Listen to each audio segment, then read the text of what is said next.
Firstly, good morning. It's a very cold morning right here in Durban. Hey, the weather is very bad, but good morning to everyone. Thank you very much for joining us today for this important roundtable discussion on a topic that affects many millions of individuals and families and also communities in the world.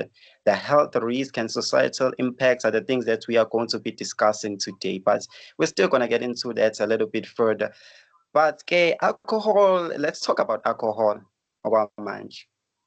Because I was talking to my friends yesterday, if I could tell a little story, I sent him the link, and the first thing he said to me, "What's how? Uzwe yena wangisendela le link." I was like, "No, akuzwanga lutho." Like, oh. Then everyone kept asking me the same question, like khona bakufihlayo. So this is a very important initiative, especially to me because I come from rural areas where, hey, there's a lot of people that drink alcohol excessively. Just to talk about, I know people that drink alcohol like every day, every single day. And this is why I feel like this is very important. And maybe from this roundtable discussion, maybe I could be able to take some things and take them back home and maybe tell people who would say, maybe this is what you could do to actually get help because this has become a problem. And this is where you can actually get help, usizakale, and maybe live a better life. I don't know. So, our goal for this discussion today is not just to share knowledge, but to foster understanding and raise awareness and explore potential solutions. We are fortunate to have a very diverse panel of aspects, abantu nje abaziyo ochwepheshe, and bringing a unique perspective to the table, ranging from healthcare professionals and policy makers, those who work directly with individuals that are affected. So we do have a doctor, we do have Uputi Poitu, Sis Poitumelo, we do have Sis Intombis Dingi, but I'm going to tell you about them a little bit more. So Nje, thank you very much for joining us today, and I hope we will have like a very productive discussion on this topic because it is a very important topic that needs to be discussed. So we do gonna have discussions. I'm gonna ask clear questions with my panels too.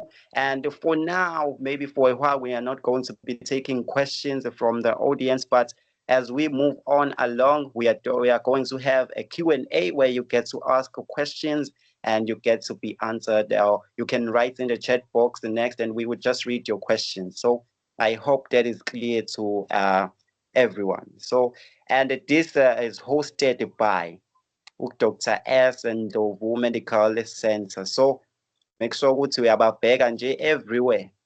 If you udinga usizo with your healthcare, make sure that you check them out everywhere. So, and I know ukuthi on the internet we do have issues, so we may have problems here and there.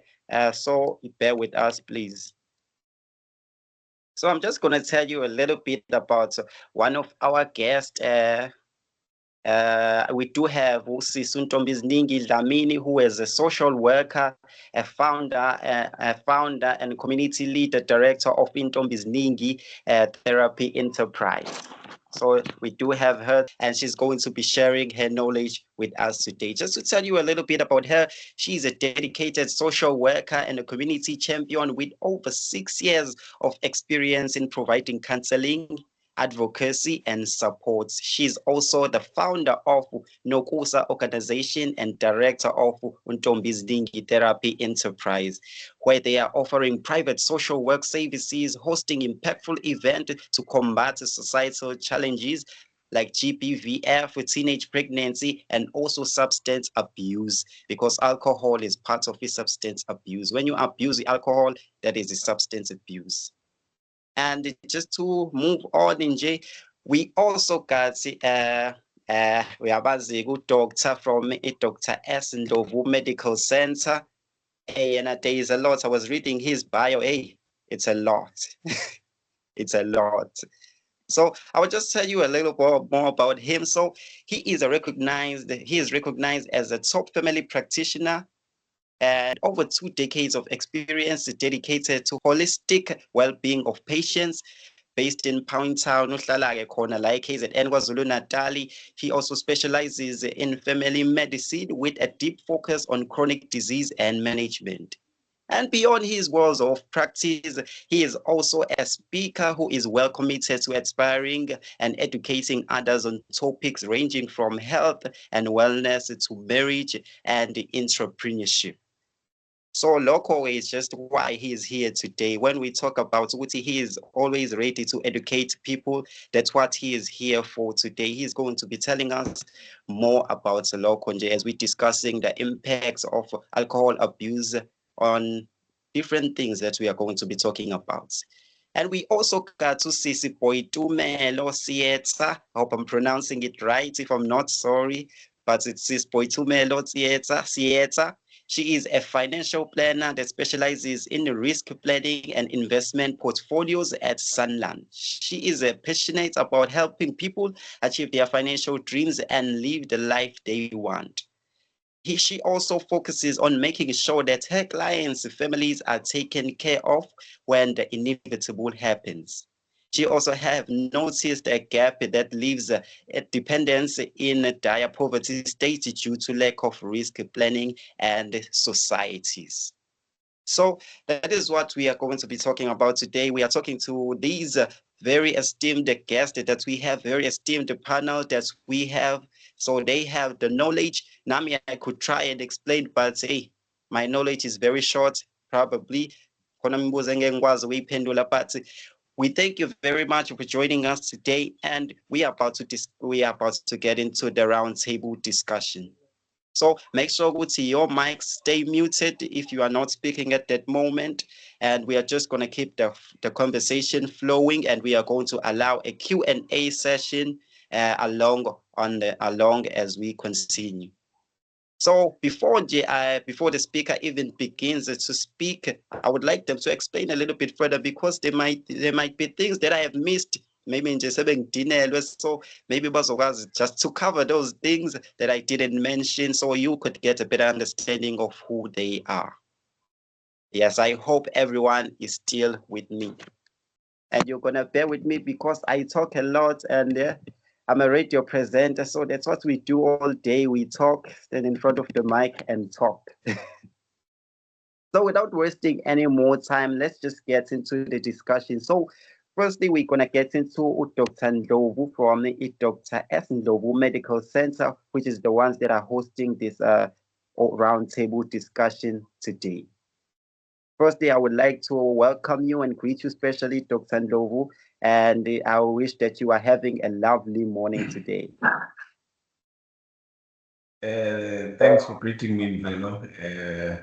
We are excited to have you as our host today, and hopefully we will have a fruitful and interesting session.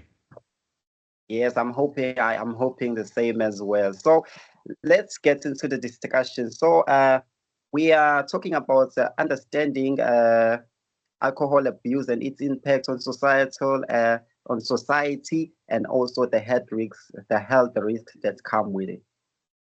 So the first question that many of us may be asking, because we cannot talk about alcohol abuse without understanding what actually alcohol abuse is.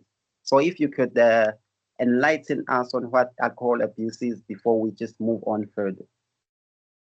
When we speak about alcohol abuse, we speak about using more than what the body can actually handle and end up being dependent on the alcohol. Basically, when you end up not being able to function without having taken a drink, when you have developed, in medical terms, what we call tolerance. Tolerance is when you use a substance, a certain amount of a substance, and then you can't function without it. At some point, then you need more of it to achieve the same result. If you are drinking a glass, now suddenly to have the same effect of a glass, you need 2 glasses. And then over time, if you develop tolerance, now you need 3 glasses, and so on and so forth. So it's a downward spiral where you end up being dependent just to feel normal on that particular substance, in this particular case, alcohol. So that's basically, in medical terms, what we mean by alcohol abuse. Thank you very much, Dr. Doe, for enlightening us on that. So, my question for today, which is directed on you, but also the rest of the panel, if you can weigh in, that will be really great. So, I want to know, Uti, what are the most common health conditions that are directly linked to alcohol abuse? Okay, I think I'll start with the one that people know the most. Most people would know that it affects your liver. That's really, even if you're not in the medical field, you will probably know that alcohol will damage your liver over a period of time. So in medicine, there is what we call acute effect and it's what we call chronic effect. In acute terms, is I think you would have seen on social media where somebody takes a bottle of some whiskey or vodka and they drink it and then 2 minutes later they just collapse and die. That's what we call acute effect. So it happens like almost immediately or within a space of 30 minutes or an hour. You can have acute liver failure just from abusing alcohol. That's very dangerous. That's very immediate. Chronic is when your liver changes over a longer period of time. Probably people who drink on weekends and stuff like that. So the liver gets damaged in different phases. I won't bore people with details, but basically it starts off as social drinking. Your liver, we do certain liver function tests, and then we look at what we call enzymes. Then when they are raised, most people would have seen when their doctor gives them a report, there's an ALT, an AST, and GGT. Those are three enzymes we generally look at. There's an ALP, but sometimes we don't use it. But those are three enzymes we look at, particularly the one that is called GGT. If it's high, then it means your liver is really taking a strain from the alcohol. It might happen over a period of time. So your liver can be affected over a period of time where it starts getting fatty. And then over a period of time, you get what we call liver cirrhosis. That's when there's a scar tissue. It replaces the normal cells. So your liver now is no longer functioning as well as it should be. And then you start having what you call ascites, when you have fluid, a lot of fluid in your abdomen. Some people might be aware of certain individuals who have to go maybe once a week in the hospital where the water has to be drained on a weekly basis because there's nothing else we can do. You've reached a point where you've destroyed your liver. All we can do is just drain that excess water. So that's the liver part of it. There's also what we call pancreatitis. Once again, there's acute pancreatitis, there's chronic pancreatitis. What is the pancreas? Pancreas is an organ that produces a couple of hormones. The most famous one is the insulin, the one that controls sugar. But you also have enzymes that will help with the digestion of the food, because when you eat your food, it goes to your stomach, goes to the intestine, needs to be digested and absorbed into your system, into your body. So the pancreas is involved in that. All can damage that organ called the pancreas. Also, again, you have an acute damage, you have a chronic damage. So in the acute setting is what you call the morning after the night before. That's what we use medicine. Morning after the night before. A person the night before has had alcohol. The following morning, they're just vomiting. They're just vomiting one way. They can't stop it, and there's severe pain around the central part of the abdomen above the umbilicus. In Zulu, we say ovalweni noma ocabangweni, that area. In medical terms, we call it epigastric area. They will have severe pain and just vomit non-stop. That's acute pancreatitis. So you have damaged your pancreas because you've drank a lot in a short space of time. The chronic part of it is when the damage happens over a long period of time, and then you find yourselves having issues with your insulin, as we were saying. Now you become a diabetic because you can't control your sugar, it becomes high, then you develop diabetes. In some instances, you cannot digest your food very well. Some people go to the toilet and there's a particular type of fecal material. We call it steatorrhea. Steat means fat. So it says steatorrhea, it means you cannot absorb your fat into your body, the fat that you are eating from your food. There's good fat that you need in any case. And then you can't digest it. It just goes right through your intestine. Now, what they complain about is that one, it's smelly. The poop is very smelly. Two, it's bulky. 3, it's very difficult to flush because it's just oil. So oil and water don't mix. You can have that as a result of alcohol. Now, I won't finish everything. Maybe you can interrupt or later come back. I'm just trying to also leave space for other guests.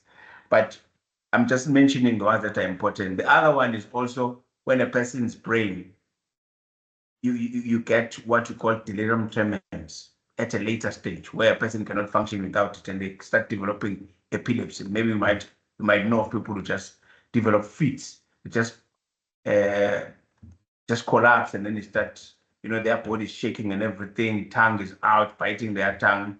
They wake up, they don't know what was happening. They develop fits, which later become epilepsy if it continues. You can get that from alcohol, just alcohol alone. There are many other things. When your liver doesn't work, one of the functions of the liver is to assist with producing male hormones. So why you and I don't have breast is because we have testosterone. Females have got it, but very, very little. So they develop female breasts. So as a man, you might find yourself having breasts that look like that of a woman, called gynecomastia. They may not be that big like that of a woman, but it certainly look like there's something developing there. We call that gynecomastia. So gyneco means female, mastia means breast. So you have female breast where it looks like a female breast, just from alcohol. So when people think it's cool to drink, they should consider these things. Maybe just for now, I'll leave it at that.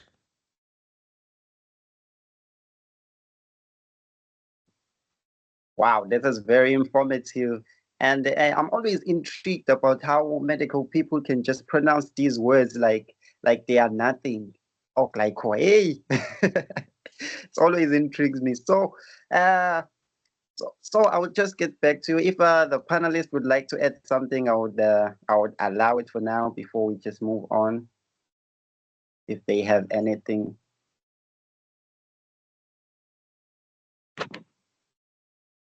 Okay, cool. It seems like you explained it all. You left no crumbs. So just to, I want to direct this question to Miss Ntombiziningi, since she is a social worker. She works with people. I don't know if she's still with us. Firstly, I would like to greet you, Miss Ntombiziningi Dlamini. You are very welcome today. And thank you very much for joining us today. So the question I would like to ask you is, Uguti, how does alcohol abuse maybe contribute to some conflicts in families and breaking down of families? Greeting everyone, team. As you introduce myself, I think there's no need to repeat. So, firstly, I would like to honor to be part of this critical discussion on risk of health and social impacts on alcohol. I can say this fits so much with the work that I'm dealing with, since I'm dealing with different people coming from different communities that are affected with an alcohol and their mental health almost on a daily basis. So today, to focus on your question, it links more with the mental condition that we find that most communities, families get affected with. So I can say the impact of an alcohol abuse do not end with an individual, but it spreads to their loved ones. So families often brand on financial strains. We find that those who are alcohol abused, they put more focus on buying the alcohol, and they end up rejecting the family responsibilities, like supporting the family financially, and also as well they end up losing their job, becoming unemployed, and they get fired because of the alcohol. So I can say the alcohol is one of the cause, is one of the root cause of violence as well, where the person can be able to externalize their emotions through expressing their anger. So firstly, they can be emotional, abusing each other, calling other family members with their names. For example, this mostly happening toward the men. I can't say that it doesn't work. It doesn't happen to the women, but mostly it's happening toward the men when the women are calling their partners with name. For example, you can't afford your family. So those words even it's ruined the self-esteem of the person. Secondly, one of the guys told me that he's been involved in drugs and substance abuse. When the family members were accusing him for smoking, they said baby just because he had a black mouth. As we're speaking today, the person is a drug dealer. So I can see that it is very important to check and be cautious of what messages that you are conveying to the second person, because it might have a huge, bad or negative impact in his or her lives. So the domestic violence also plays a huge role in families where they fight more, especially in front of the kids, which is affecting children psychological, emotional, as well as physical. So most of these cases we find them in schools, where we find that other children are more aggressive toward other kids if they're playing, just because they imitated the behavior from household setting. So others, they become homeless due to the violence because they end up removing themselves from the toxic environment. And it's also even leads to a divorce.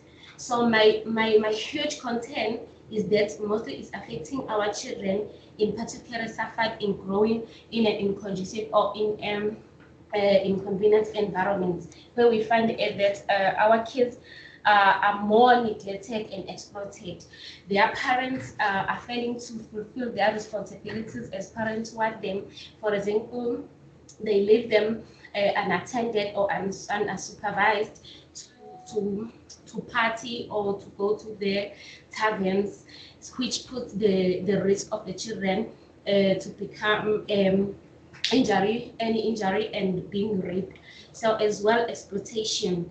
They can be exploited to do all the household chores, more especially to those who are older siblings. They tend to look after these younger siblings, and mostly other kids now, we found that they are found even in tavern or partying with their parents, which is not good for their life. Thank you so much. Oh, thank you very much, Ntombi's Ning. That was very informative. So I would also like to leave this open for our other panel members if they have something to add. Yes, Yes, Dr. I would like to add something just to on the issue of violence. It's true. A lot of people who experience any form of violent injuries. 22 years now as a medical doctor. So I've worked in many different hospitals in the casualty department. And around about 60% of people who come there and they've been stabbed by their partner or assaulted by their partner one way or the other, there was alcohol involved. Friends who would have fought with each other, yes, friends, like bosom friends, and they find that they've stabbed each other. One is dead or is about almost died. It's people who are usually friends, but then once they drink alcohol, then something goes wrong. Also, it goes together with car accidents. You go to casualty at any given point in time, motor vehicle accident patients, 60% of the time, if not between 60 and 80%, was alcohol involved. So really, from a social point of view, we also see it as medical doctors in a casualty setting in particular. I just wanted to make that point. Thank you very much. Thank you very much, Dr. Ndlovu. So just to move on before I get to Sis Boitumelo, because I also have a question for her. Before leading up to that question, I've heard a friend of mine asking me, I've seen that person drunk all day, but akasebenzi. So why does he get the money or she get the money? So that always interests me. which is why I have this question just directly straight to Usisboy Tumelo. Firstly, I would like to welcome her to the roundtable discussion. Warm greetings to you and good morning. I have she's having an amazing morning. So the question I have for Usisboy Tumelo is, what are the financial implications of alcohol abuse to individuals and both their families? Hi, Ndelo. Thank you for your warm welcome and introductions. I want to mention that I'm joining on the road, so please bear with me. There might be some cars moving. Financial crisis is faced by families due to alcohol. First of all, I would like to highlight the fact that alcohol is expensive, let's start there. So for you to drink, you have to have money to now support this lifestyle that you are in. So now you have to bear and compare which one are you going to buy today. Is it bread for the kids or is it alcohol? So it is strenuous for the kids and for the family or the dependents thereof.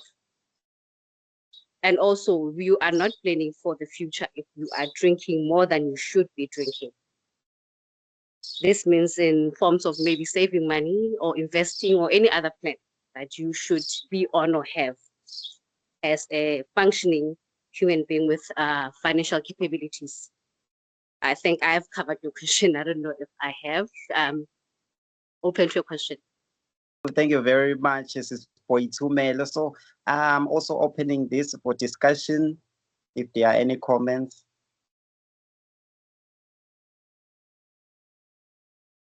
Oh, it seems like we are okay on this one. So another question that I have is directed at you, Dr. Ndlovu. So I see a lot of young people drinking alcohol, also old people drinking alcohol. So the question that I want to know is there like a specific age group that if you drink alcohol at this age, maybe it can affect you excessively? Maybe if you are young, you are in high risk of suffering liver failure or things like that. Or if you are old, maybe you are 80, maybe liver failure can affect you very fast if you drink alcohol excessively. So I'm just want to know the age group.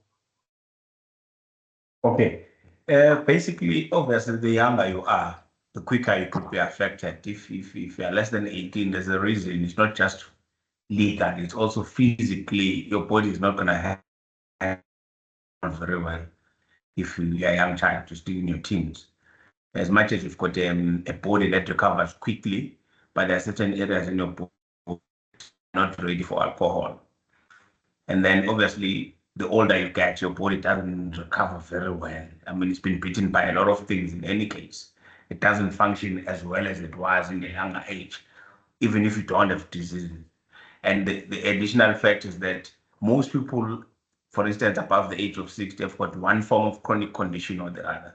By chronic conditions, I mean they could be taking medication for BP, for arthritis, for diabetes. Now your liver is dealing with that, and now you want to introduce alcohol into the mix. So that's I know a lot of people will be like, I've been drinking alcohol since I was a young boy. Don't tell me about this. But those are exactly the people who then find it hard. Once you tell them their liver is not taking it nicely, this alcohol that they are taking, then they struggle to recover from it. So you're vulnerable the older you become and the younger you are. That's point number one. Maybe beyond the age group, as we were saying, if you are suffering from chronic conditions, you could be having a condition on its own that affects the liver. Somebody who's got hepatitis B. Hepatitis B is just a viral infection that is chronic, it's ongoing, it's there. Your liver is suffering. Alcohol is metabolized by the liver. We've already said that it goes through your liver, and that's the organ that processes it a lot. It's processing this disease. It's processing the medication that you are taking. That whatever medication you take, whether you're taking it as acute or chronic, has to go through the liver, because the liver then sorts it out. It removes the colorant from your tablet. If it's yellow, that's a chemical that made it yellow or green, whatever the color, for it to remain a tablet in that form. For even if you drop it down, it still remains a tablet, maintain its shape. There's a stabilizer there that needs to be removed by the liver.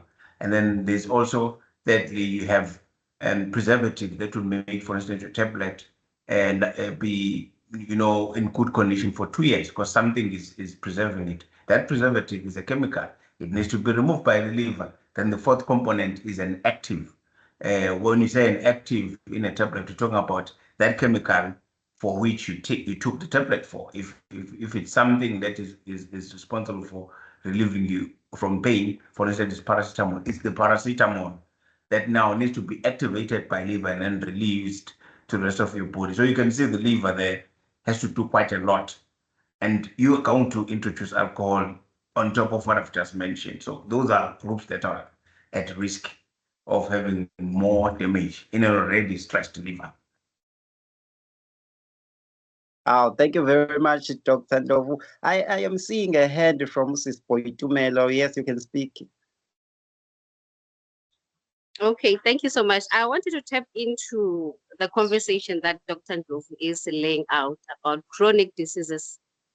When we speak in terms of insurance, insurability of an entity of a human is based on your life. Insurance deals mostly with the law of probability. So if you are now drinking a lot, for instance, you want to purchase a life cover to cover your assets or estate planning should you pass away. You will be taken tests by the underwriters, and should you come out as not healthy or to the health of their own standards, then you will not be able to be insured anyway. So it's important that we also understand that your health is your wealth.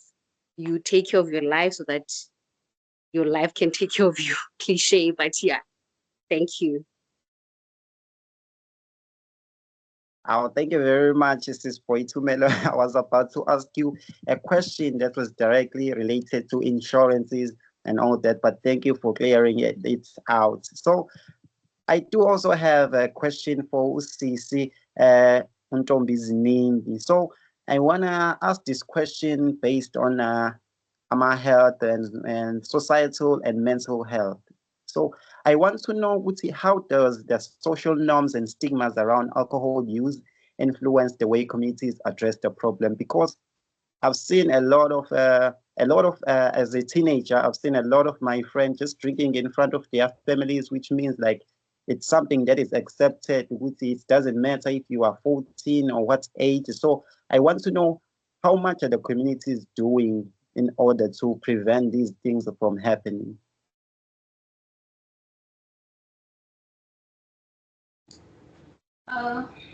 Thank you so much with your question. So, in social norms and stigmas, it shapes the attitude toward the alcohol use and abuse. In some culture, alcohol assumption is glamorized and normalized. It makes it very hard to recognize and address the abuse. So secondly, stigma associated with alcoholism often discourage individuals from seeking help and fearing judgment or ostracism. So I can say on this dynamic can hinder the open conversation about the issues and delays the implementation of effective intervention. Thank you. Yes, thank you very much. But before I let you go, I do have another question that is very fast. I want to know the connection between alcohol, people depending on alcohol, and how it affects their mental issues like depression and anxiety. I want the connection between those. All right. The connection between the alcohol dependence and mental health issues like depression and anxiety. I can say alcohol abuse often begins as a way of cope with the life challenges. However, it quickly spirals into dependency and leads to mental health conditions such as depression and anxiety. Therefore, alcohol dependency and mental health issues are closely linked, often forming a vicious cycle. So, alcohol initially acts as a depressant and affecting mood regulation. And prolonged use can trigger conditions like depression and anxiety. So conversely, individuals with existing mental health issues may turn into alcohol as a coping mechanism, while it's worsening the dependency and the mental health over time.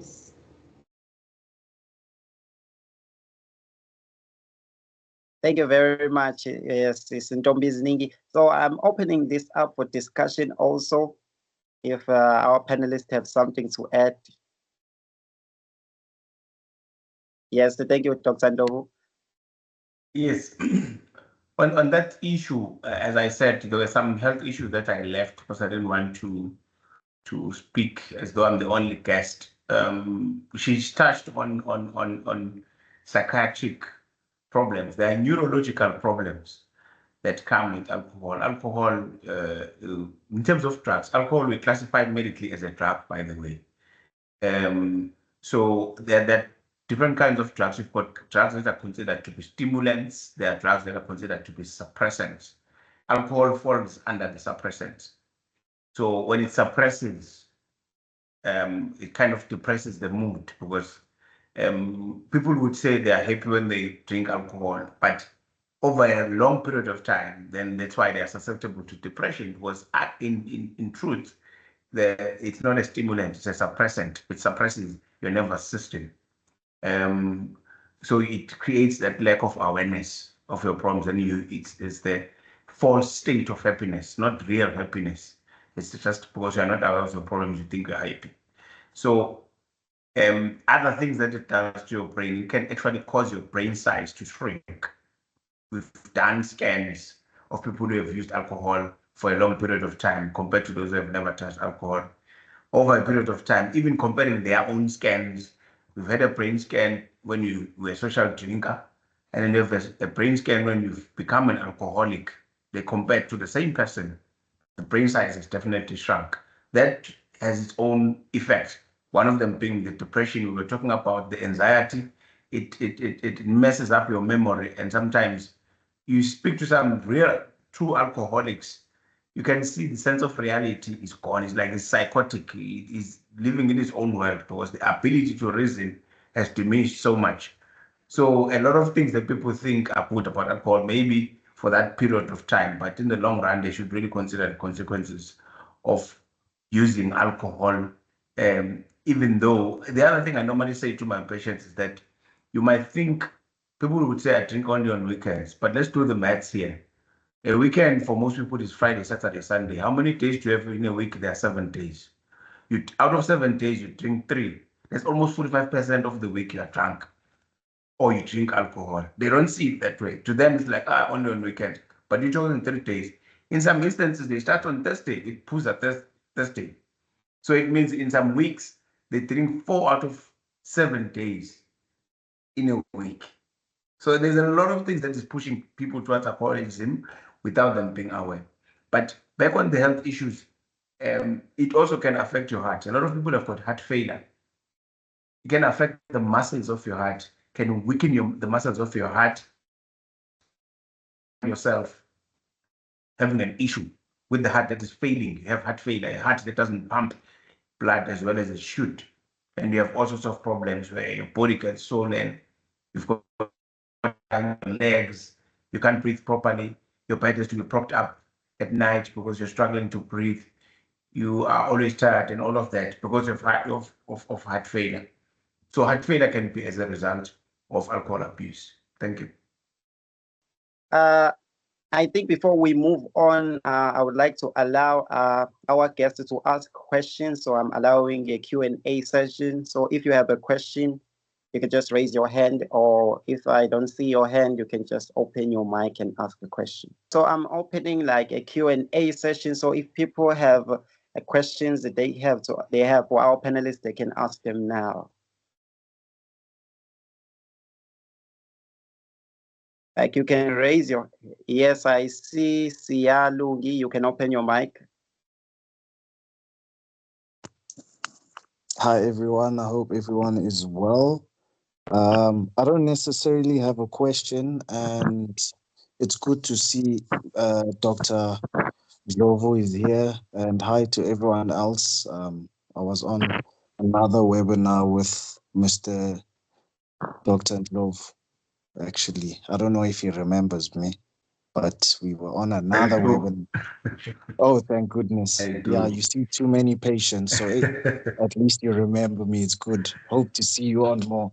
I don't necessarily have any questions, but I would like to say I do know the damaging side of alcohol. Not that I've experienced it, but seeing it through your peers and the people around you and things like that. So now I got more detail and a rough breakdown of the toxicity it comes with, you know. Um, yeah, alcohol abuse is a very broad topic, and it's something that has become so normal because it's like readily available, you know. Um, yeah, for me personally, I'm not a big fan of alcohol. I'm not gonna say I don't consume it, but for me, it's only every now and again. Like if I am drinking alcohol, it's as good as me having a cool drink because I don't drink it with saying vele now. I'm not conscious of where I am. Like I'll have a whiskey with a meal. I feel like for me, that's how alcohol should be consumed, you know, for that time, that one weekend, every now and again, you know. So yeah, but I like the awareness that is being put out. And if there are any questions, I'll definitely ask. But for now, I like how informative everything has been so far. Thank you. Thank you, Sia. I remember you from the breast cancer webinar. Yes, no, it's good. I'd like to have more people jump on these because we usually don't have these conversations. And even with me, like I just got two of my friends to bring down their drinking. Like I just got them into the gym, like a more active lifestyle because they have kids now. I told them, if you're going to drink like this, my man, your kids won't see you for long. Let's be honest. You know what I mean? Because it impairs your ability to be, like you mentioned, doctor, to be attentive because your memory span is low now, you know, and it just ruins everything. But I'll just leave it there to give others a chance to speak. Thank you. Thank you very much, Sia. I can see also Gatusis Nompumelelo Cele raising her hand. You can speak. Thank you so much, Mbedo. You are really facilitating the session so well. Also, I would like to thank everyone who's here because I think this is a very important topic since obviously we go into the holiday season, the festive season, and people will be consuming alcohol. So my question is directed to the speakers that we have here. It could be Dr. Ndlovu or Tombezi Ziningi.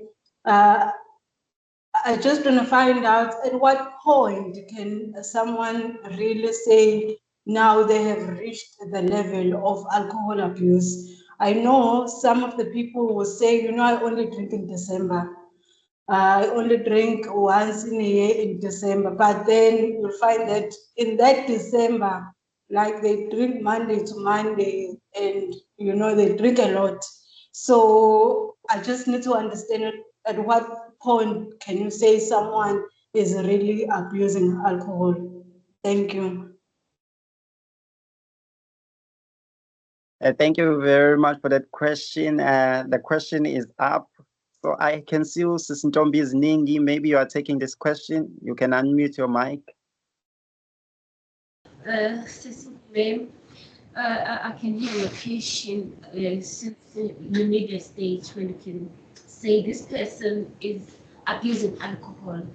So what I know is that if you're consuming normal alcohol, only one cider, I think one cider, others are using what Savannah, there is a normal average of using alcohol, maybe a TA. But other people are consuming alcohol on daily basis, and others, they end up shaking, where we call that you are dependent. You are dependent.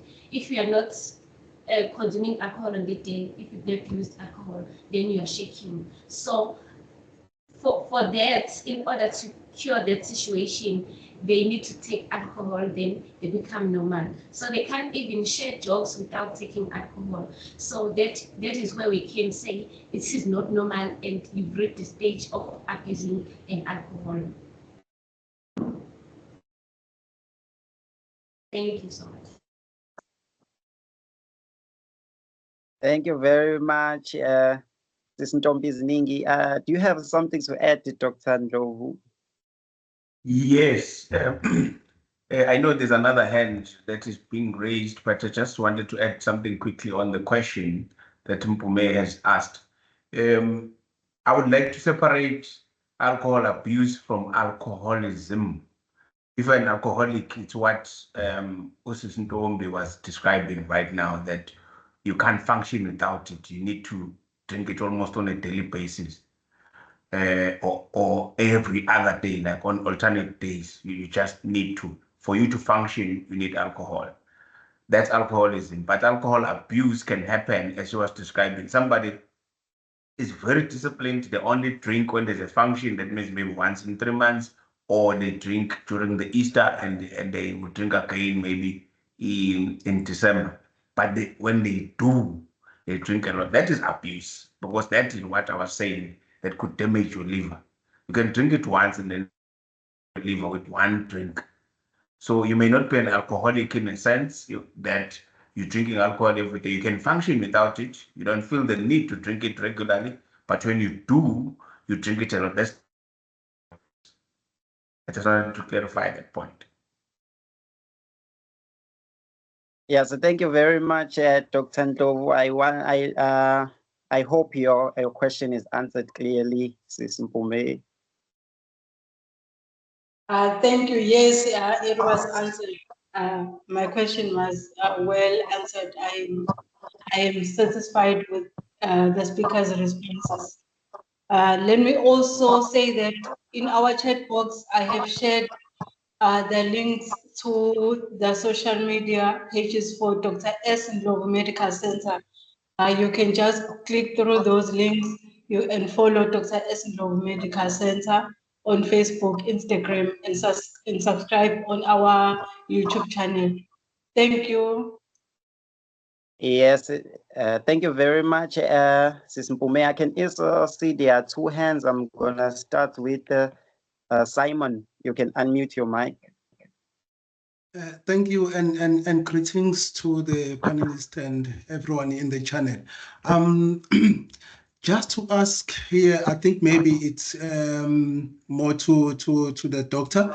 I've heard that there are some instances where people, let me say alcoholic for the lack of the better word, where when they go to the healthcare facilities, and then they are told not to stop drinking because already it's 5-2, whether they stop or they continue to drink, but it's already there. So how true is that?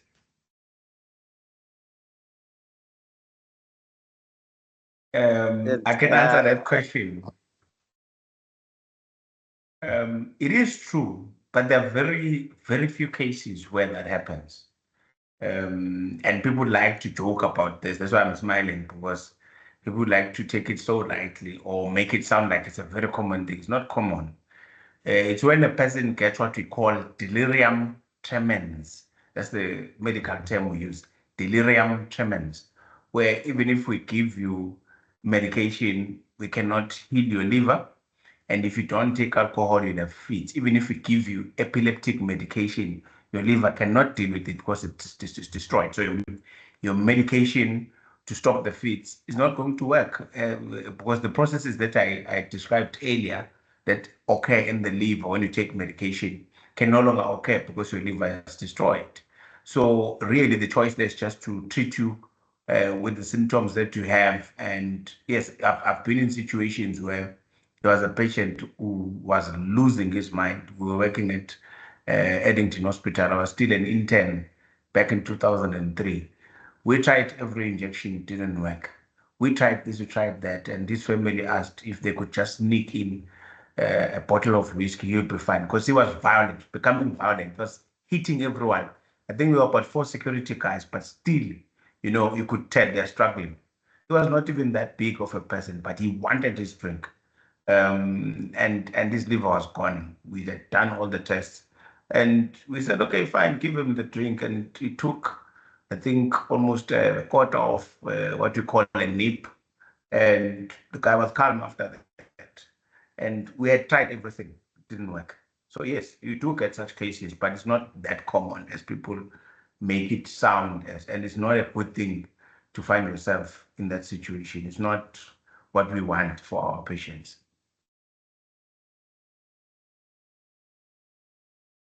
Yes, thank you very much, Dr. I hope your question is answered successfully. Yes, thanks very much. Yes, thank you. We also have a hand from OVS Dlamini, if I'm saying it right.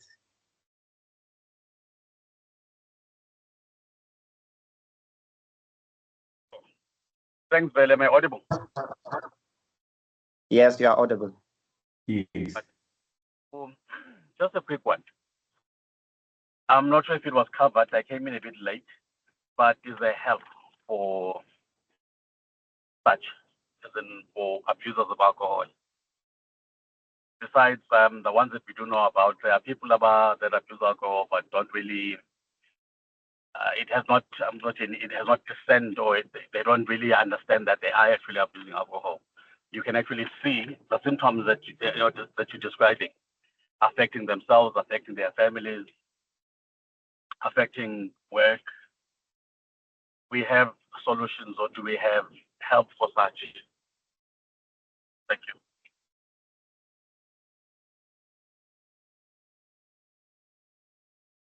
Yes, so the question is up on the table. So he's asking if you are seeing symptoms of people that have these things. Is there a place where they can get help? I think that was the question.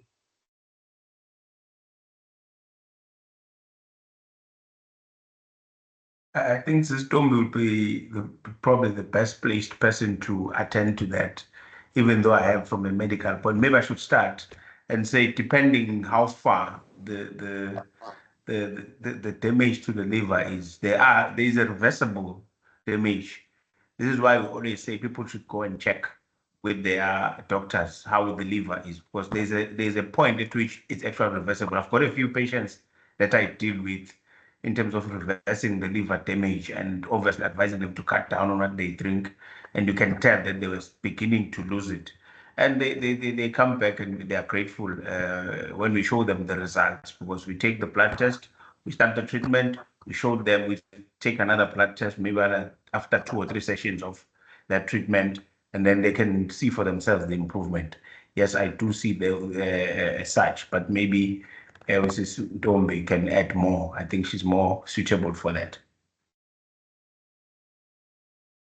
Yes, thank you very much, Dr. Ndlovu. So, Sister Ntombi, I can see your hand is up. Anything to add? Okay, on that point, I can add that if you need help, so yeah, there's an available help like rehabilitation, I can say. There's Osanka, where they offer detoxation and therapy. You can go Julio. It's just that most people cannot afford these other charges or the payments in rehabilitation programs. So, but Julius is there, it depends, they can help. And also Sanka can help as well. I can say prevention is better than cure. It's where we provide an educational program teaching people, raising awarenesses about the abuse before the situation happen. But if it's there is a counseling. We are there to provide counseling so that you can address the emotions and relational challenges, so that a counseling can help to deep down or to what led you to use or to abuse alcohol. Because even though you can go to the rehabilitation center, but if you haven't found the counseling, it cannot work for you.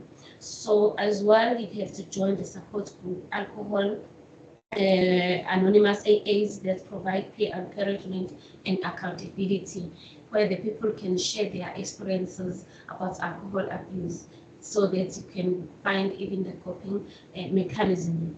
As well, the supporting from the community or community resources like helpline, local healthcare services, which can connect individual with the care. Oh, thank you very much. Thank you. We were just opening the Q&A, but we'll close it now. We are going to get back to it a little bit later. But before we even continue, I do have a message on the other side. It is from Usisno Tulamabiga, who is an addiction professional and also a director at SANCA CEC. She just wanted to answer the question that was asked earlier about alcohol addiction. She had listed some things, so I'm not going to explain them all, but I'm just going to briefly talk about them. So she wrote, like, identifying whether someone has developed an addiction to alcohol involves recognizing specific behavioral, physical, and psychological signs during the webinar. You can explain as follows. I can see the question, the answers. It can be lose control, drinking more or longer than intended, can be a sign of alcohol addiction. Repeated unsuccessful attempts to cut down can also be a sign of alcohol abuse or alcohol addiction. There is also increased the tolerance in needing to drink more to achieve the same effect, drinking stronger alcohol or engaging in binge drinking. So I'm just going to explain those a little bit here. So a little bit later, we're going to get into those, but I just want us to continue with the discussion. You can also send your messages on the side and we will answer them successfully. Our panel is ready to answer your questions. So just to move on, I don't know if everyone is still with me. Our panel is still here. So I will just going to direct it the next. Oh, yes, this thing. Sorry, I think I saw a hand by Noctula Mabiga. Yes, good morning, everyone. I just wanted to share with regards to getting services for people. I heard Lucy, she did mention that, yes, our services are very expensive, but most of the SANCAs do work with the department as a certain number of beds in that particular SANCA, but that is information that you won't find easily. You need to go to the SANCAs to research in your closer SANCA if they do have any subsidized beds. And sometimes you find that they do maybe receive subsidy for 5 beds every month. And then it's just that, unfortunately, a person will have to be on the waiting list for maybe a month or 2 or 3. But it's better than not getting the help at all. So when you put them on waiting list, then maybe you try to get them to attend outpatient sessions. And also the Department of Social Development does offer assistance. They do have rehabilitations for the state rehabs that are under DSD. You just need to go to social development and be specific that you need to be rehabilitated, so that when the first social worker sees you and assesses you, they know that you are here because you need to be admitted in a rehab. Then when they start the process with you, you require them to admit your child or that family member. There's a rehab in Newcastle that I know that even in Durban, and they have 2 rehabs, in fact, in Newcastle, one for adults and one for teenagers. And Department of Social Development is able to actually travel all the way from Durban to those rehabs but it's information that most people are not aware of. I also became aware of when I worked in Newcastle, where we started meeting with parents from Durban, from Nongoma, from everywhere, who would admit their kids. There's also a rehab in Newlands West. Those rehabs are state rehabs. You don't have to pay anything for them. You just need to go to your closest social development and be specific that you are looking to be admitted in a rehab. Thank you. Yes, thank you very much, Sis Nokuthula Mabiga. That was very informative. We also got a hand from Dr. Ndlovu. You can unmute. Okay. I wanted to add, and I think Boitumelo would be a better suited at this, just to raise it as a point without elaborating the issue of cost. When people saying it's expensive to go to a particular treatment center for whatever treatment, in this case a rehab center, that compare that to not attending that and spiraling out of control, where you might end up not being able to drive your car and causing accidents. How much money will you pay after that? The medical bills that you will have because you are not rehabilitated. So the cost has to be put into perspective as well. It's true, it's expensive, but at the same time, if you don't attend it, what would then be the costs of not going through that program? Even in financial terms, maybe, as I said, Boitumelo can expand on that. And then the second point is the issue of pregnant women. It's very important to understand that it's not advisable to drink alcohol when you're pregnant, because you get what we call fetal alcohol syndrome. In the Cape Winelands, where people to this day, unfortunately, some, not all of them, lest I be accused of having things that are not true, but I know for a fact, because I studied in UCT, so I'm speaking on the information that is verified. In some winelands, not just Cape only, but it was predominant, especially around year 2000, 2002, where people were being paid. Part of the salary was to be given a bottle of wine, so people had access to alcohol easily. And the incidence of fetal alcohol syndrome was higher in that region than any other region in the country, because even pregnant women are drinking alcohol. Fetal alcohol syndrome is when the baby goes to alcohol while still in its mother's womb. And that baby obviously is as good as drinking while they're in their mother's stomach. As soon as they are born, they get withdrawal symptoms because they're used to alcohol in truth. Whatever mother drinks, the baby is drinking.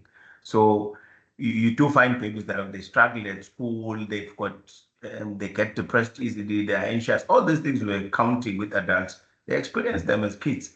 And they've got a smaller brain, as I was saying, because their brain doesn't get a chance to develop. Smaller head, smaller brain, struggle at school, temperamental.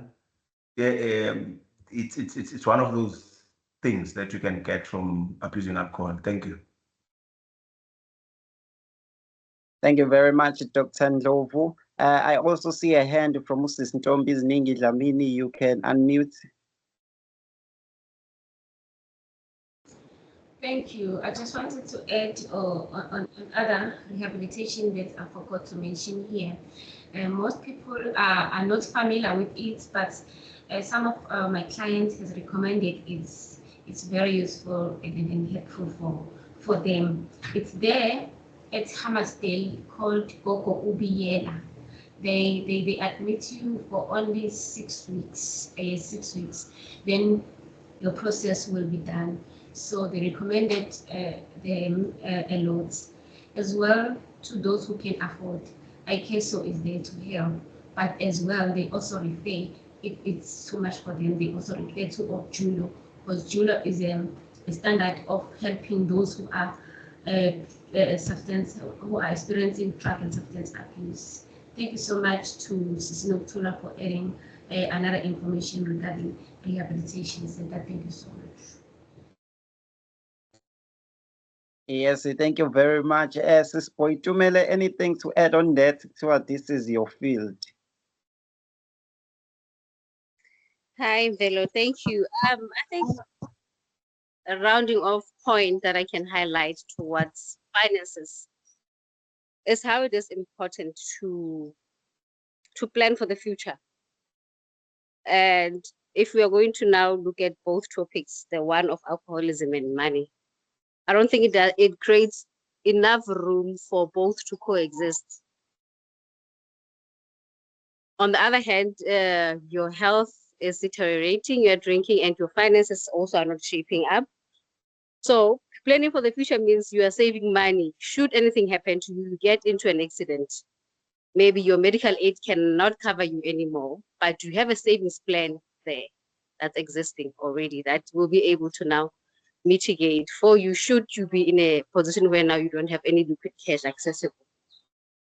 So I'm saying that to say, I hope that this festive, we are all going to be careful and taking care of ourselves. Thank you.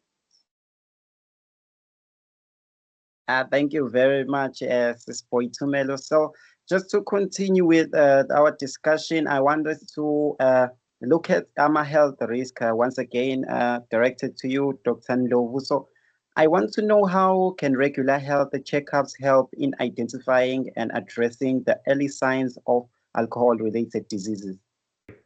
I briefly touched earlier that we do encourage that people should have regular checkups. Twice a year, just go and see a doctor or a local clinic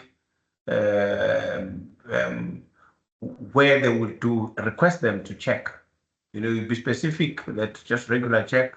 If you think you might be suffering from alcoholism, tell them, I drink alcohol. I don't know if I'm still drinking safely or the safe or you know, reasonable amounts of alcohol. Can you check for me? Then they know, any doctor will know that they need to take liver function, call them. They'll check you physically. If you do that twice a year, for me, I would say that is safe because then that can be picked earlier and there could be things that could be done to so the blood test and the ultrasound and just general physical examination by a medical doctor at least twice a year, that should pick any signs that physically or medically you are now beginning to tread on becoming an alcoholic, or you are already abusing alcohol, maybe not an alcoholic yet. Even if you've become an alcoholic, we can still identify that and then recommend the necessary approach, including Abosis Ntombi, who are very helpful in terms of rehabilitation. Abosis Noktula, they are very helpful in that sense. So it's a teamwork, as you would see even with the panel that we have. Alcoholism is something that needs a team, not one professional person or profession.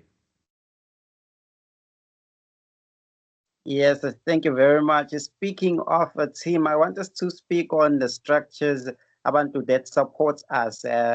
Maybe putting aside maybe professional help, I'm directing this question at you, Sis Ntombi Ziningi. I want to know what support structures are most effective for individuals and families dealing with the effects of alcohol abuse, putting aside maybe the professional help of therapy or maybe rehab, all those things.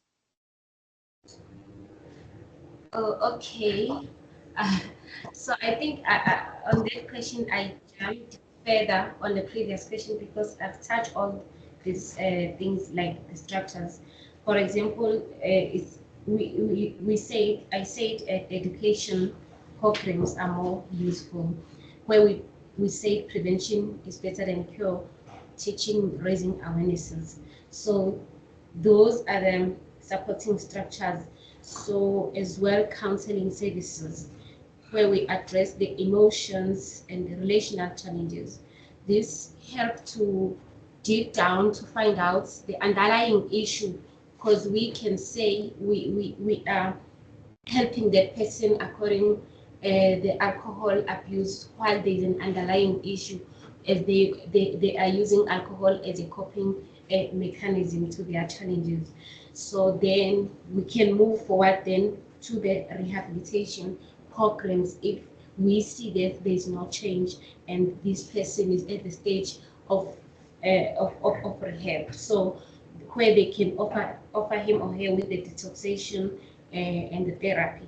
then also joining the support groups of where they can share their experiences and their coping mechanism to deal with the situation or with the scourge of an alcohol abuse. So as well, the community support, like using their resources like a local health services, which they connect those individuals in with the care. Thank you so much. I think I'm clear. Yes, thank you very much, Sisintombi Ziningi. I also have another question for Sis Poitumelo when it comes to as mostly abantu abaphuza abaningi, most people that drink are employed. So I want to base it on the work side of things. So how does alcohol abuse affect workplace productivity and financial security for employees and employers? I think that alcohol and productivity, let's see, you go drinking, maybe let's say for the weekend.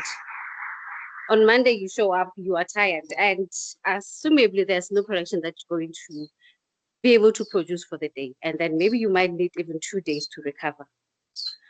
This now puts you in a position where you can even be expelled from work.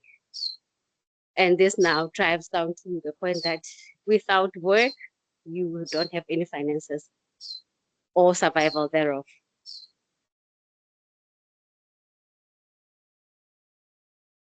Thank you very much, Sis Poitumelo. I'm also putting this out there. If our panel has something to add on that. On the issue of work productivity, there's also just 2 terms that I wanted to clarify that are used by people in the HR department and some in the social work field, what we call presenteeism versus absenteeism. Absenteeism is when you don't even rock up at work because of you're drunk. Now you start not showing up at work. That affects your productivity and obviously your level of income, because if you work fewer days, ultimately you run out of whatever leave that you're taking, and therefore no work, no pay. And also you would have a problem with presenteeism. It's a term that most people are not aware of. But it's a situation where, which is what Tumelo was talking about, you rock up at work, but you're not productive. You're present, but you're not doing the work. That's presenteeism versus not rocking up at all, which is absenteeism. Thank you. Okay, thank you very much. I also got, I think it's my last question for Dr. Ndlovu. So I wanted to touch on what the roles that nutrition plays in recovering from physical damage caused by alcohol abuse. Oh, that is so true. There's a role that the kind of food that you eat plays in terms of recovery. The food that will be rich in what we call thiamine, you can Google that. That assist with recovery of the liver. Obviously, properly well-balanced diet to start off with, focusing on fruits and vegetables. As you cut down on the amount of alcohol, drinking 2 to 2.5 liters of water every day. Those basics can actually assist you a lot. Just cutting down on the amount of alcohol you are taking and the number of days you are taking alcohol, that on itself assists a lot in me, especially with the liver recovery. And then, as I said, properly balanced diet, focusing on fruits and vegetables, fresh fruits and fresh vegetables would definitely assist in recovering when it comes to your body having suffered numerous effects that I've mentioned earlier. Thank you very much, Dr. Ndlovu. If our panelists have something to add, they can definitely add it right now. Okay, I think we are good. So I also have one last question for Ms. Ntombi Ziningi. I want to know, how can a community-based intervention help reduce the societal impact of alcohol abuse? How can community interventions help in reducing societal impact of alcohol abuse?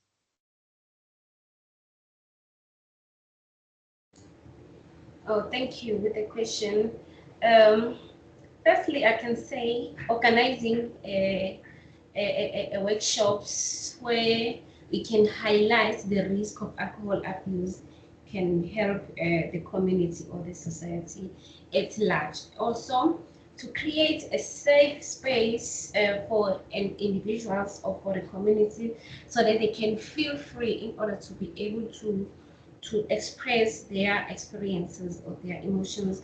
So where there will be a dialogue support form affected people from alcohol abuse. So as well, the collaborating with the schools, workplace, and religious organization to integrate alcohol education to a broader societal framework. So offering accessible treatment as well and encouraging local leaders to destigmatize in framework of the communities. So it can help all the societies at large so that they can seek help that is very related to the situation. So I can say this initiative build a resilient in communities and empower individuals to have a health choices. Thank you so much.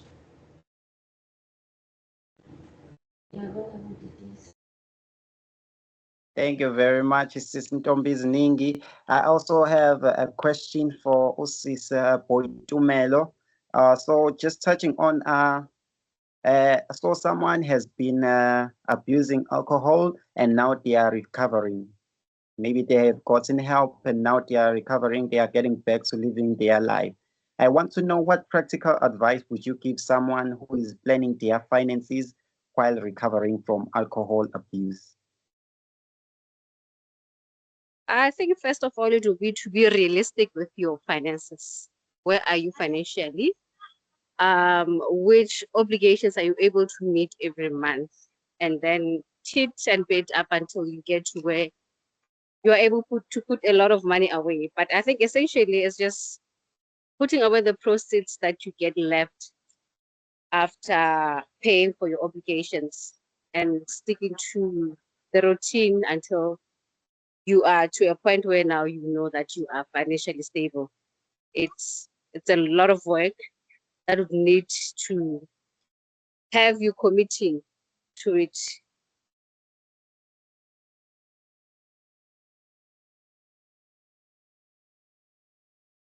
Yes, thank you very much. This is Palesa.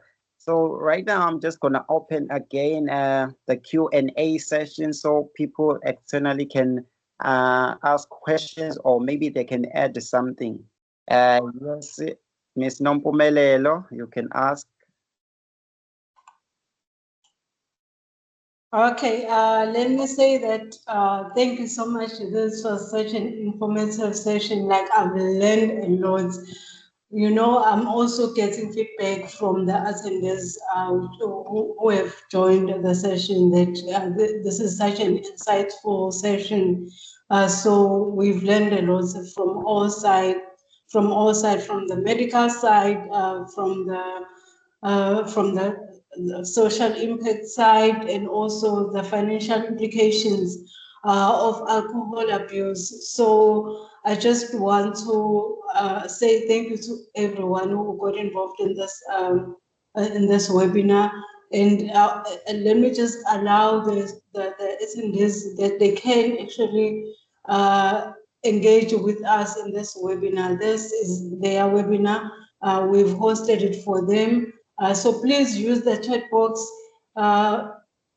Sis Ntombizi Ningi, Ntombi and Noxula, I've received such great feedback, and also there's an interest to actually get involved with you offline after the webinar. So if you may please just share in the chat box, how people can find you, how they can find your companies. For Dr. S Medical Center, I've already shared the links to our social media pages. We are on Facebook, Instagram, and also on YouTube. Please follow Dr. S Ndlovu Medical Center on social media. Ntombiziningi, please share your details, how people can actually engage with you. How can they find your company after this webinar? I saw there was a message on the chat box as well. So I just want to encourage everyone, please get involved. This is such an important topic. I think we are all affected by alcohol abuse. It could be someone in your family, it could be you, it could be someone who's your colleague, it could be your neighbor. We are all affected. It affects us all as a society, the alcohol abuse, and it's very serious. I mean, people can lose their lives through abusing alcohol, as the doctor has mentioned. It can damage your kidneys, your liver. You know, it's dangerous. So even though we do understand that people consume alcohol just for fun purposes, but if you abuse it, then it becomes a serious issue. So please do get involved. If you have anything, any insights that you'd like to share with us, Sis Nokuthula, if you would like to come again, because really people they read your comment in the chat box, and they were like, you know what, I will need to engage with Sis Nokuthula after this. You can also come in again and just inform us about the programs and how people can reach you. I can see you've already shared your contact details in the chat box. So thank you for that. I'm just saying thank you to everyone who got involved in the webinar, and also I'm thanking the attendees who have joined. Others have joined since we started the webinar. So the webinar is being recorded, so the recording will also be available. You'll be able to catch up on this webinar. So yeah. Thank you so much. Okay, my name is Nompumelelo Cele, and I'm a founder of Kanya M Creative Solutions. We have partnered with Dr. Essendorf Medical Center to host this webinar. So we are part of the organizing team for this webinar. So which is why I'm really grateful that you joined the webinar, and I'm encouraging everyone to actually get involved. Use the chat box if you can, or just raise your hand. We would like to hear from you. Thank you.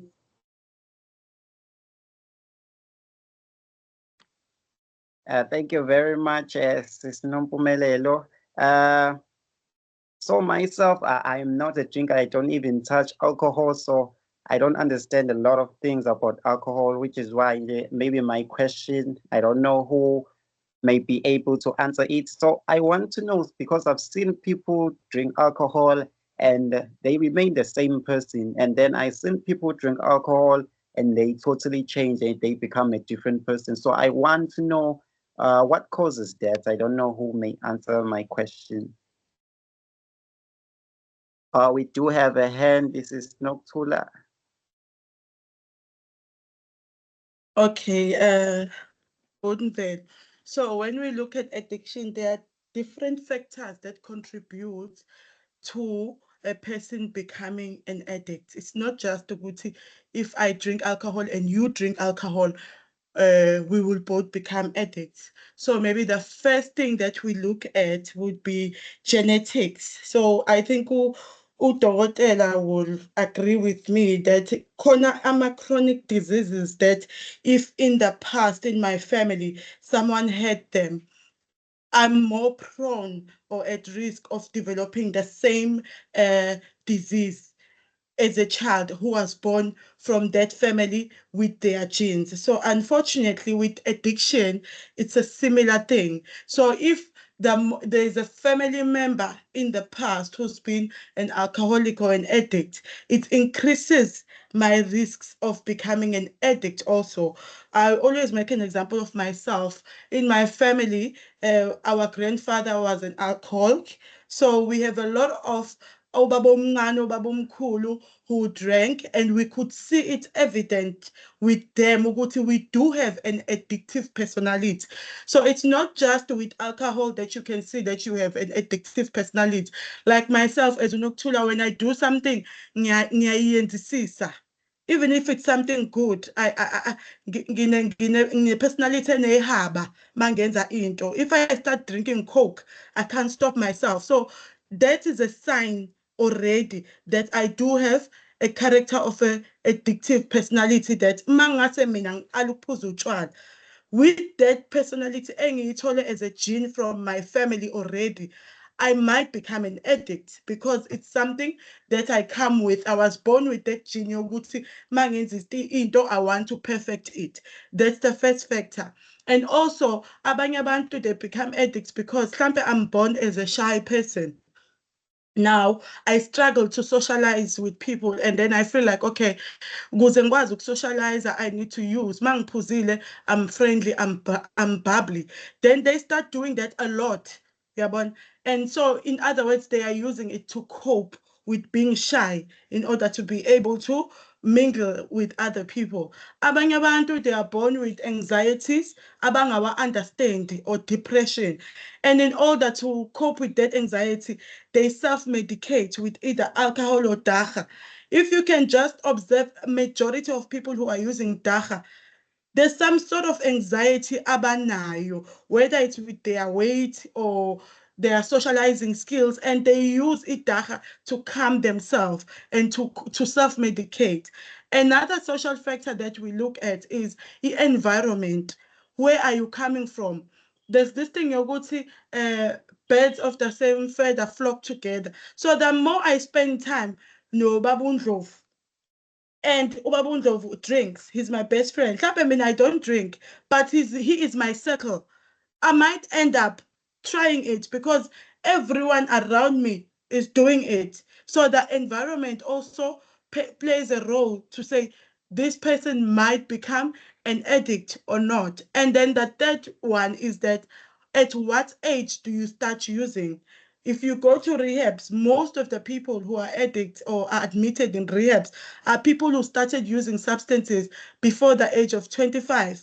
I stand to be corrected by the doctor, but brain development takes place up until 25. Then we say, okay, you're a fully fledged adult. So if you use substances before your brain is fully developed, you are at a very high risk of becoming addicted to substances. So if you can just interact with people, ubabuze, when did you start using? When did you start drinking? They will tell you, I started in high school. It's very rare that a person who starts as an adult becomes an addict, because when we are using substances, we disturb brain development. There's something that happens during that time, which is a chemically biological thing that I can't explain. I think that doctor would explain it better than me. But those disturbances, they pause development during that time that I'm high. That we say alcohol is a depression because once ngaphuza, njengamanje my speech is flowing. But once ngaphuza, my brain becomes depressed and everything yami iba slow. Noma ngikhuluma nawe, instead of saying Budenvelo, I'll say, hey, Budenvelo, because my brain is depressed and it's slow. And that in some way, brain development is affected there. So if I start drinking Nina 19 and I never stop, unfortunately, I'm prone to becoming an addict because at a very sensitive stage in my life where my brain is developing. I'm trying to identify who I am. I'm going through identity issues. I'm not sure whether uNokuthula enjoys being with Sister Mabiga or not. Is this what I love? I don't love this. I'm trying to find my crew. Where do I belong? Who I am as a person? And during that time, it's a very sensitive time. So if I start misusing substances during that time, then I am more prone to becoming addicted. So there are a lot of factors that we look at. And there are people who do drink, I won't lie, and they never become addicted. But it also has to do with how we are built. And also, if you look between gender, also, matters, males and females. Amadoda are much better than females. That's why umuntu wesifazane uma ephuza, yena can become an addict quicker than a male because of our genetic make. Thina abantu besifazane umzimba wethu ugcwele amafutha. Yabo? Because sipakile, sinamabele and all of that. And because of that, kwenza ukuthi substance kube lula ukuthi imove emzimbeni wami iye ekhanda lami and all of that because my body is more oily than eyomuntu wesilisa. Angazi noma ngichaza kahle ngesiZulu. But umuntu wesilisa i-physical build yakhe ayinawo amafutha amaningi emzimbeni. So there's a lot of things that contributes to that. But there's a saying we use, ukuthi, it's important to teach our children that one glass of wine can lead to addiction. You will never know, unfortunately, if you might become addicted or not. You only realize it late. Oh, but so if you start drinking, then you are taking a risk. Ongayazi now, you will survive. You will be the lucky one who drinks and have no issues at the end, or you might become a victim or an addict yourself. Thank you.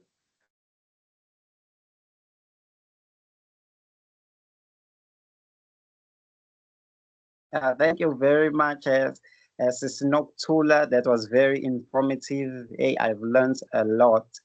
So if I'm opening up for discussion, if there's anything to add from our panelists, they can surely add.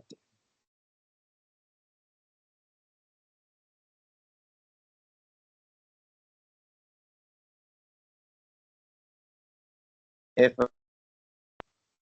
anyone has something, Sis Poitumelo, Mr. Ndlovu, Dr. Ndlovu, and also Sis Ntombizidingi, if there's anything to add that maybe we might have missed.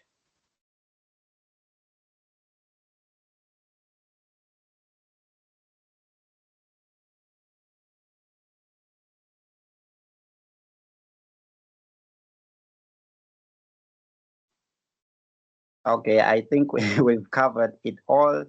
I think everything is covered. So before we even end our session, I would also like to open a Q&A session one more time so you go home with all the information that you need.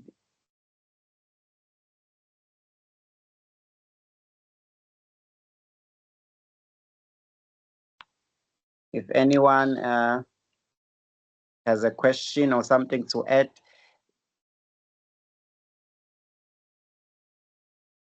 Yes, this is Mpome. Okay, I see in the chat box there's a message from Nobonga. She says, this is extremely insightful. Thank you for tackling such a persistent issue within our society.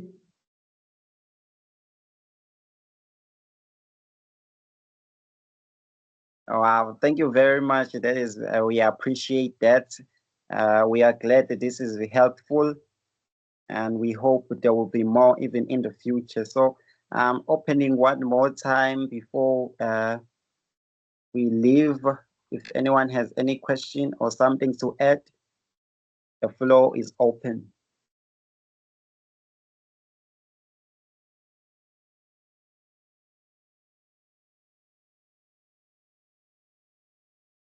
If there is nothing else, I think we have come to the conclusion of the round table of alcohol abuse and its societal impact on a healthy too. So I just want to thank everyone that has joined this webinar today. We really appreciate it. We even expect more people maybe the next time.